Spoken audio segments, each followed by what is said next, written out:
ഈ അടുത്ത് ഞാനൊരു പാർട്ടിക്ക് പോയിട്ടുണ്ടായിരുന്നേ.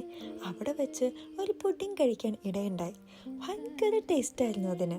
അതുണ്ടാക്കിയ ആളിനോട് തന്നെ അതിൻ്റെ റെസിപ്പി ചോദിച്ച് മനസ്സിലാക്കി. ഈ മാഗസീനിൽ ഈ ഒരു ഐറ്റം കണ്ടപ്പോൾ എനിക്ക് ആ പുഡിങ്ങാണ് ഓർമ്മ വന്നത്. എന്നാൽ പിന്നെ സമയം കളയണ്ട, നമുക്കിന്ന് ഉണ്ടാക്കി നോക്കിയാലോ. അതിനാദ്യം വേണ്ടത് ബിസ്ക്കറ്റാണ്. നമുക്ക് ഇഷ്ടമുള്ള ബിസ്ക്കറ്റ്സ് യൂസ് ചെയ്യാം.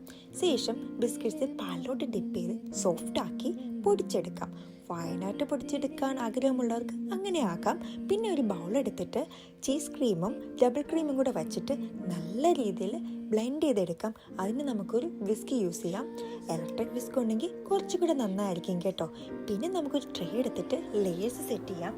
നേരത്തെ പൊടിച്ച് വെച്ച ബിസ്ക്കറ്റ്സ് വെച്ചിട്ട് ഫസ്റ്റ് ലെയർ സെറ്റാക്കാം. ശേഷം നേരത്തെ ബ്ലെൻഡ് ചെയ്ത് വെച്ച ക്രീം സെക്കൻഡ് ലെയർ ആക്കാം. പിന്നെ നമുക്ക് മാംഗോസ് വെച്ചിട്ട് ടോപ്പപ്പ് ചെയ്യാം. റിയൽ ഫ്രൂട്ട് ആണെങ്കിൽ കുറച്ചും കൂടെ നന്നായിരിക്കും. ഞാൻ ടിൻറ്റ് മാംഗോസ് ആണ് യൂസ് ചെയ്തത്. അപ്പോൾ ഒരു ടേസ്റ്റിന് വ്യത്യാസം ഉണ്ടായിരുന്നു. പിന്നെ നമുക്ക് നട്ട്സൊക്കെ വെച്ച് ഗാർണിഷ് ചെയ്തെടുക്കാം.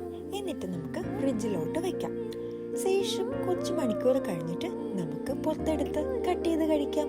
നല്ല ടേസ്റ്റ് ആയിരുന്നു കേട്ടോ.